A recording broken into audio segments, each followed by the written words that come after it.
Bismillahirrahmanirrahim. Allahumma salli ala sayyidina Muhammadin al-Fatih lima ukhlik wal khatim lima sabagha nasiril haqqi bil haqq wal hadi ila siratikal mustaqim wa ala alihi haqqa qadrihi wa miqdarihi al-azim. Az-zikru idza ijtama'u qaumun 'ala zikrillahi ta'ala ansarafu anhum syaitan wa dunya wa yaqulu syaitan li dunya alla tarayna ma yasana'un fataqulu dunya da'hum fa innahum inni ittafaqu la yamuduna ilayka a'naqahum. Ukhutub Syekhuna Ahmad Al-Khairi Arandi. Hadhihi nasihahul jamilah. Ini adalah nasihat yang luar biasa indah, yang mana fi nasih, dalam nasihat ini tuh apa ya, hamalat makanawiyah wal isyaratul aliyah, terkandung hikmah dan isyarah yang luar biasa tinggi lah, yang mana memang ini kharaja fi qalbi syekhuna al-arifur rahmah wa ziyaratul hikmah fil bahril maqnawi Syekhuna Ahmad Al-Khairi Al-Tijani radhiyallahu anhu. Yang mana ini keluar dari kebersihan kalbu guru kita lah. Makanya nasihat ini mungkin akan menjadi yang mendalam lah dan luar biasa. Nah, di sini Anda coba mensyarahu wa syuruh, mencoba menjelaskan, dan semoga memang Allah kasih keberkahan dari guru kita Syekhuna Ahmad Al-Khairi sehingga Anda bisa menjelaskan ini. Bismillah. Az-zikru, yaitu zikir. Apa itu? Iza tatama'a qaumun ala zikrillahi ta'ala, apabila suatu kaum itu berkumpul untuk berzikir gitu, mengingat Allah Subhanahu wa taala. Jadi orang kalau udah berkumpul untuk mengingat Allah, berzikir kepada Allah, apa itu? Ansorof, maka lari terbirit-birit itu. Anhum, siapa mereka? Yaitu siapa? Asyaiton wa dunya, yaitu syaitan dan dunia. Wa yaqulu, maka berkata itu siapa? Asyaitonu li dunya, setan kepada dunia. Berkata itu setan kepada dunia. Apa itu? Ala tarayna ma yastata'un, apa kamu nggak ngelihat itu dunia, kata setan. Fataqulu dunia, maka dunia berkata itu, menjawab gitu. Da'hum, udah biarin aja, udah biarin itu mereka. Fa innahum intafaqu, andai saja mereka semua apa itu, sepakat lah untuk berkumpul untuk mengingat Allah, la yamudduna ilaika a'naqahum, maka mereka pun akan menjulurkan leher-leher kepada mereka, kepada kamu. Itu kata dunia kepada setan. Jadi apabila suatu kaum berkumpul untuk mengingat Allah Subhanahu wa taala, maka setan dan dunia pun menyingkir itu. Lalu setan berkata kepada dunia, tidakkah engkau lihat apa yang mereka perbuat? Lalu dunia menjawab, biarkan saja mereka, kata gitu. Setan ya, bukan ketan ini mah. Udah biarin aja itu mereka itu.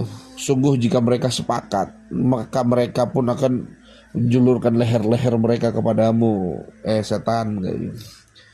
Ini memiliki makna yang dalam ini, yang luar biasa ya, penuh dengan isyarah.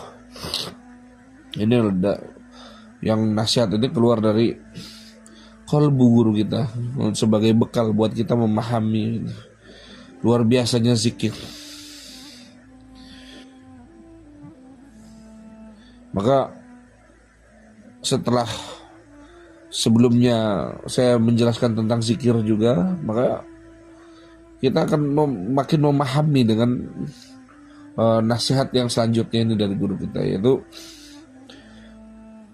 sebelumnya saya udah jelaskan bahwa dalam wilayah para ulama dan wali-wali Allah, kekasih-kekasih Allah itu, ya zikir bukan hanya ucapan lisan kan seperti itu, melainkan kesadaran ruhani yang mendalam tentang kehadiran Allah. Ini kita harus garis bawah ini dan memahami ini. Karena para wali Allah itu menyebut zikir dengan menyebut zikir itu sebagai ruh dari segala amal gitu. Bahkan sebagian mereka mengatakan bahwa zikir itu adalah nyawa dari iman seseorang. Jadi kalau kita beriman, ya rohnya itu ya zikir. Rohnya itu zikir. Maka zikir menyambungkan hati kepada Allah secara langsung hingga hati menjadi hidup, tenang dan bersinar dengan cahayanya Allah Subhanahu wa taala, kan gitu. Yang sebelum-sebelumnya Anda jelaskan lah. Maka makna apa yang terkandung kan gitu. Ketika zikir dilakukan secara bersama-sama, berjamaah, khususnya dengan keikhlasan dan kekhusyukan, maka kekuatan rohani yang terbangkitkan akan sangat besar gitu. Maka dalam makom ini setan dan dunia itu ya gak mampu untuk mendekat, karena dia terbakar oleh cahaya zikir itu. Dan dunia yang dimaknai sebagai segala bentuk keinginan hawa nafsu, kecintaan terhadap hal duniawi, kesibukan, kemewahan, jabatan, pujian dan sebagainya lah, juga tidak sanggup mengikat hati orang yang sedang berzikir. Itu gak sanggup. Kenapa? Karena hati mereka sedang disibukkan oleh Allah. Makanya ada ucapan setan seperti itu kan kepada dunia, yang mana setan berkata itu kepada dunia, tidakkah engkau lihat apa yang mereka perbuat? Ini kalimat yang guru kita ungkapkan, ini penggambaran simbolik majas sufi gitu, yang sangat dalam tentunya. Ini menandakan kekhawatiran setan karena zikir dapat merusak seluruh jeratnya atas manusia yang dibangun dengan was-was, kelalaian, dan cinta duniawi. Makanya kalau kata guru kita tuh, setan mah goda sekali, ya gitu. Kalau kata Syekhuna Ahmad Al-Khairi itu, setan goda sekali, tapi sisanya siapa yang menggoda? Hawa nafsu. Kenapa? Karena hawa nafsu itu kekuatannya 70 kali setan gitu. Makanya pentingnya kita untuk terus mengingat Allah itu, zikir. Lalu kan dunia menjawab tuh, biarkan saja mereka. Sungguh jika mereka sepakat, maka mereka akan menjulurkan leher-leher mereka kepadamu. Nah, dunia tahu bahwa selama hati manusia belum sepakat total dalam zikir, ya kan? Oh, ini zikir nih, yang ini semangat, yang ini ngantuk, yang itu udah mangap aja. Nah, ini belum sepakat kolbunya. Makanya ketika zikir berjamaah itu satu kesatuan ruhani dihadirkan, sehingga seakan-akan satu ruh gitu. Jadi kalau zikir berjemaah ya jangan main-main. Fokus, kita memerangi diri kita. Kita seakan-akan di hadapan seorang raja. Loh, ini kok bisa kita zikir tidur gitu loh. Kita kok bisa zikir ini kok lemes, mangap gitu loh. Kita sedang berperang dengan musuh yang paling nyata. Siapa? Diri kita sendiri. Dan juga kita dalam zikir itu sedang berhadapan dengan seorang raja. Raja di raja. Kok malah seakan-akan kita menyepelekan raja di hadapan kita dengan tidur, dengan zikir kita asal-asalan kan. Ini keluar dari akhlak dan adab yang baik kan seperti itu. Makanya guru kita itu kalau lagi zikir berjamaah, ayo serius, ayo semangat, kayak gitu. Jangan ada yang tidur. Buka matanya. Kalau merem nanti malah tidur, kayak gitu. Makanya dunia tahu bahwa selama hati manusia belum sepakat total dalam zikir, belum menyatu dengan Allah sepenuhnya, ya maka akan tetap ada celah itu untuk untuk dunia itu merasuk kembali. Namun jika mereka telah benar-benar sepakat, yakni bersatu dengan zikir lahir dan batin, jasad dan ruh, ya tanpa kecintaan pada dunia sedikit pun, maka dunia pun akan tunduk kepada mereka. Makanya ini disebut dengan simbolik. Apa itu? Makom jami. Nah ini makom jami ini kalau makom penyatuan. Makanya zikir berjamaah itu makom jama itu. Makanya ketika seseorang tidak lagi melihat selain Allah dalam setiap keadaan, maka dunia tidak lagi mengikatnya, tetapi justru melayani dan berada di bawah perintahnya. Sebagaimana dunia tunduk di tangan para kekasih-kekasih Allah. Makanya zikir itu juga sebagai benteng ruhani. Makanya para kekasih Allah seperti Syekh Ahmad Tijani, Abu Hasan Asajili, Abdul Qadir Al-Jalani, yaitu mereka semua ya menegaskan sepakat bahwa zikir adalah senjata utama untuk melawan setan dan hawa nafsu. Ia adalah penjernih hati, pengusir syubhat, dan penarik karunia Allah. Makanya kekuatan zikir berjamaah itu ya gak sembarangan. Zikir bersama-sama, khususnya dalam majelis-majelis zikir seperti yang dilakukan oleh para kekasih-kekasih Allah, itu membawa turunnya rahmat, hilangnya kegelapan batin. Hilang itu kegelapan batin, kegelisahan, dan terbukanya hijab ruhani. Maka hati yang bersatu dengan Allah, jika hati manusia telah benar-benar bersatu dalam cinta dan zikir kepada Allah, maka dunia tak lagi bisa menipu mereka tuh. Bahkan dunia akan datang dalam keadaan hina dan tunduk. Sebagaimana kisah para wali yang dicari dunia, ya. Jadi dunia tunduk kepada mereka. Bukan mereka yang mencari dunia, tapi dunia yang mencari para kekasih-kekasih Allah. Maka kutipan guru kita itu mengandung rahasia batin yang sangat luar biasa. Bahwa zikir bukan hanya ibadah biasa, melainkan jalan pembebasan ruhani dari segala kegelapan. Ia melemahkan setan, melepaskan ikatan dunia, dan membawa hati kepada Allah. Dan jika zikir itu dilakukan dengan sepenuh kesatuan niat, cinta, dan keikhlasan, maka dunia yang sebelumnya menggoda akan tunduk dan tidak mampu lagi memperdaya. Ini adalah makom orang yang sidik dan arif ya. Dahsyat luar biasa. Makanya Allah itu dalam Quran itu berfirman apa? Alladzina amanu wa tatma'innul qulubuhum bi zikrillah. Alla bi zikrillah tatma'innul qulub. Orang-orang yang beriman dan hati mereka menjadi tenang dengan zikir kepada Allah, ketahuilah hanya dengan zikir kepada Allah lah hati menjadi tenang. Itu Quran surat Ar-Ra'd ayat 28. Yang mana ayat ini menunjukkan bahwa zikir adalah kunci ketenangan batin kan seperti itu. Dan setan serta dunia yang tidak memiliki kekuatan terhadap hati yang telah tentram dengan Allah, gak ada. Kalau Allah sudah menguasai, maka tidak ada lagi selain Allah. Dan juga Allah berfirman dalam Al-Quran surat Az-Zukhruf ayat 36. Apa itu? Waman ya'ashu an zikrir rahmani tuqayyid lahu syaitanan fahuwa lahu qarin.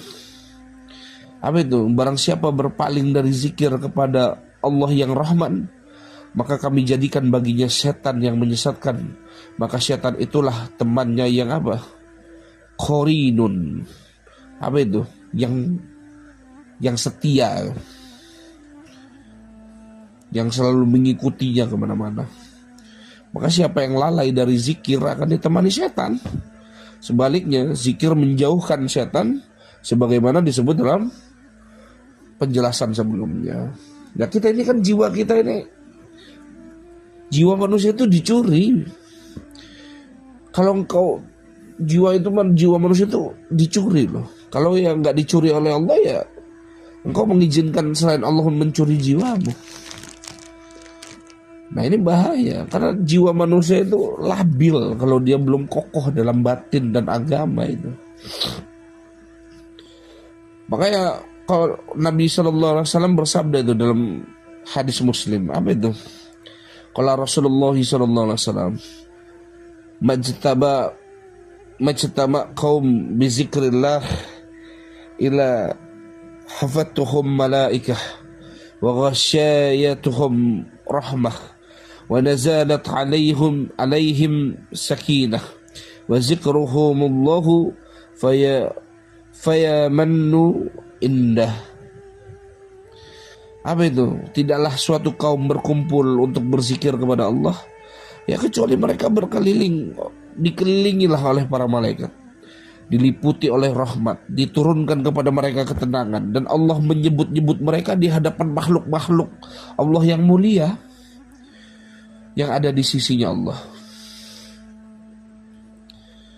Jadi orang ketika dia berzikir, berkumpul untuk berzikir, ya Allah memuliakannya, bahkan mengagung-agungkan mereka di hadapan makhluk-makhluk Allah yang agung kayak gitu. Maka hadis ini menjadi landasan langsung bahwa zikir berjamaah itu memiliki efek luar biasa secara ruhani dan dalam pandangan makhluk-makhluk langit gitu loh. Dalam pandangan makhluk-makhluk langit, wabil khusus dalam pandangan Allah. Maka ia mengusir kegelapan dan menarik anugerah ilahi. Makanya Allah berfirman dalam hadis qudsi apa? Aku bersama hambaku sesuai dengan sangkaannya kepadaku. Aku bersamanya ketika ia berzikir kepadaku. Jika ia berzikir kepadaku dalam dirinya, aku akan mengingatnya dalam diriku. Jika ia mengingatku dalam suatu kelompok, maka aku akan mengingatnya dalam kelompok yang lebih baik daripada itu. Nah ini menjadi tanda kebenaran bahwa zikir berjamaah yang mengangkat makom seorang hamba di hadapan Allah dan makhluk-makhluknya. Makanya gak sembarangan. Zikir itu ya adalah tiang suluk dan pondasi jalan menuju Allah. Dengan zikir hati menjadi hidup dan bersinar. Tanpa zikir ya hati menjadi mati. Meski badan masih hidup. Kalau manusia ini dia lepas dari zikir-zikirnya, bahkan gak mau berzikir, walaupun dia hidup, sejatinya itu dia mati. Sejatinya dia mati.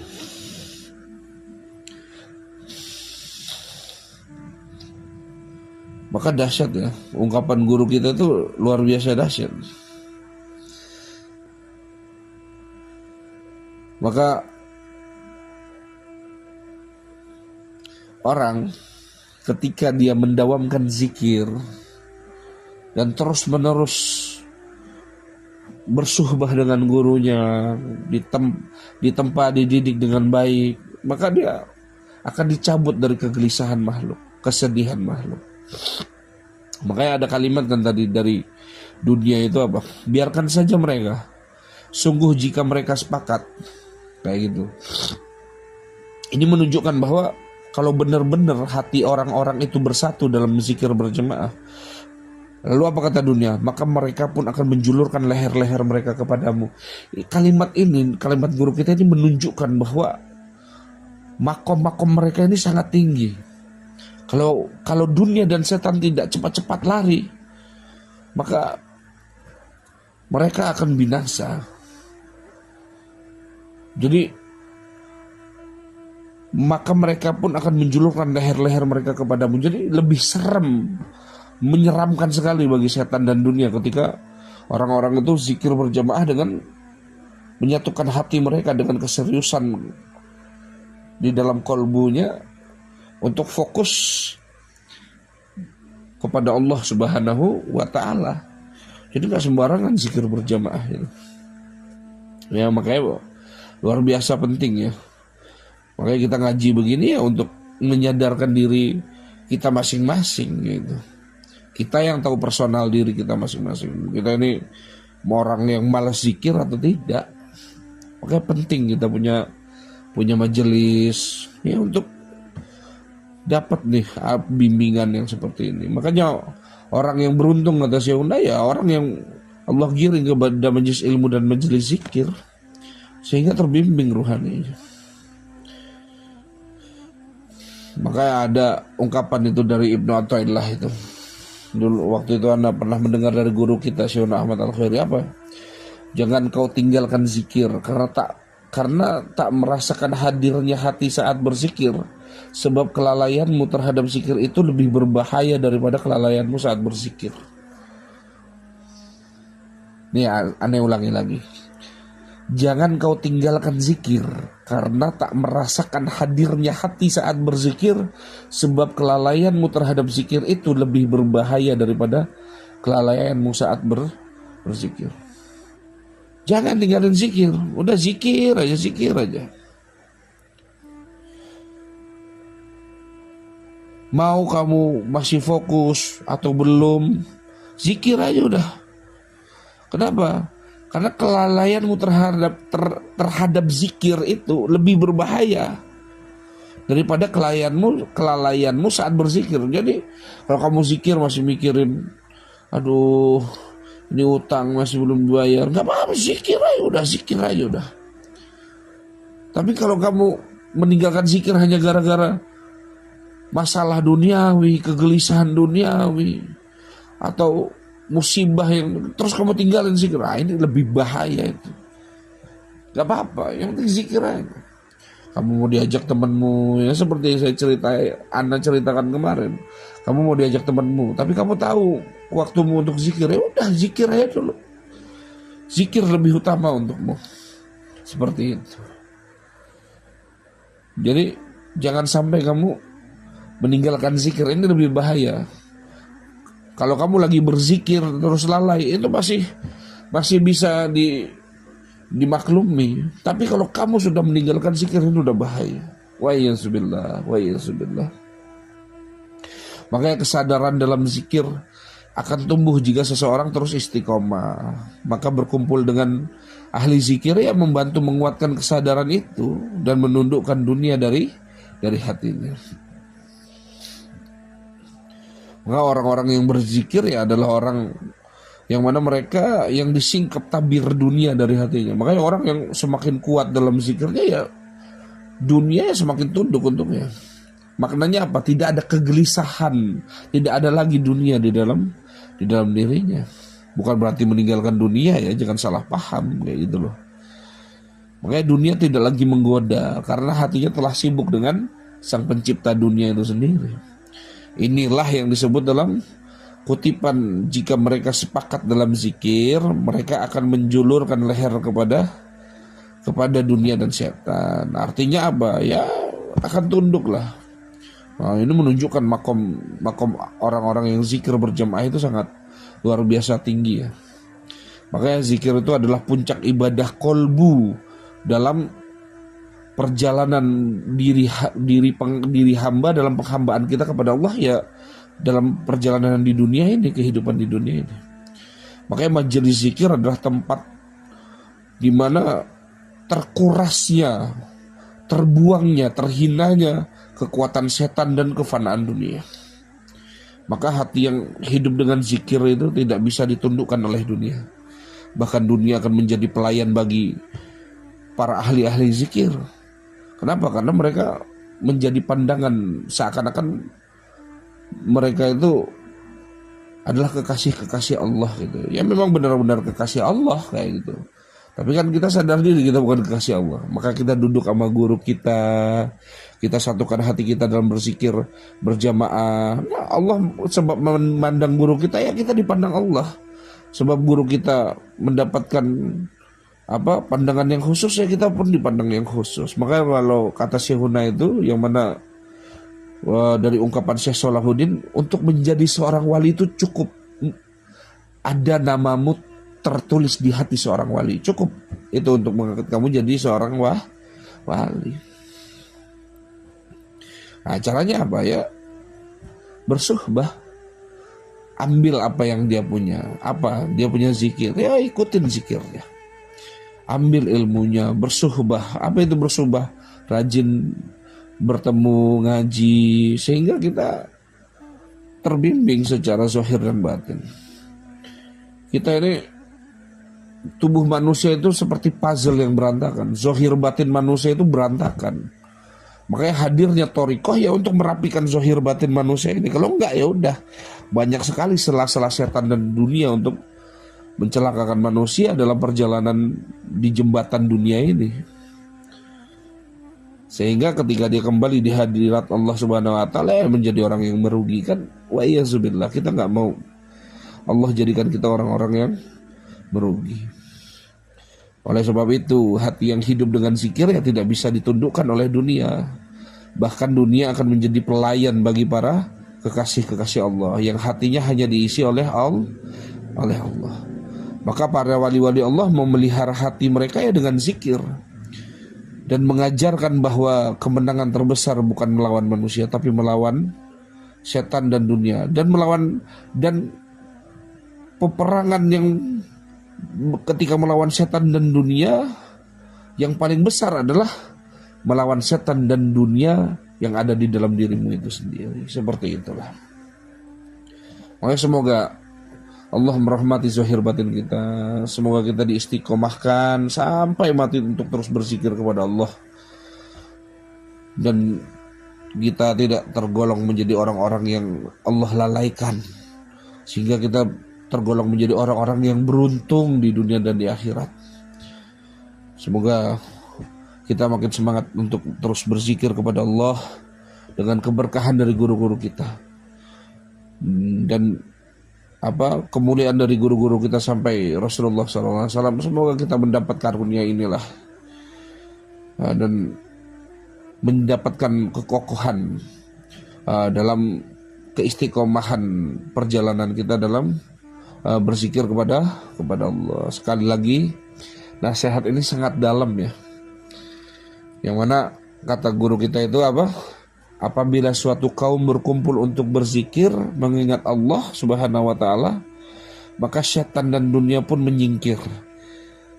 Jadi ini menunjukkan makom jamak ya. Yang mana ketika dahsyatnya zikir berjamaah itu seakan-akan banyaknya jasad tapi memiliki satu ruh. Nah itu dia, ini yang dahsyat. Sehingga apa? Setan dan dunia pun menyingkir. Maka setan berkata kepada dunia, tidakkah engkau lihat apa yang mereka perbuat? Maknanya apa? Zikir berjamaah itu. Dunia berkata, biarkan saja mereka. Kenapa? Dunia bilang begini, kalau dunia tetap berada pada orang-orang yang berzikir berjamaah ya terbakar dia.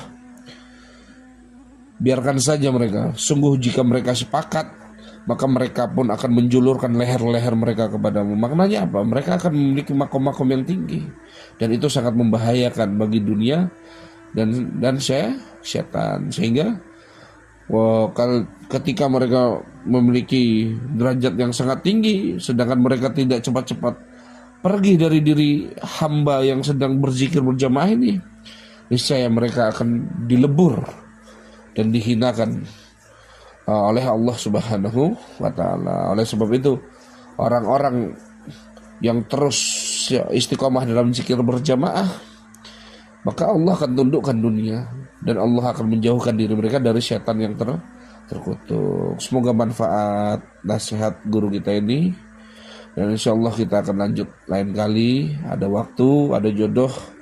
Semoga Allah izinkan Anda untuk menyampaikan nasihat-nasihat guru kita lagi.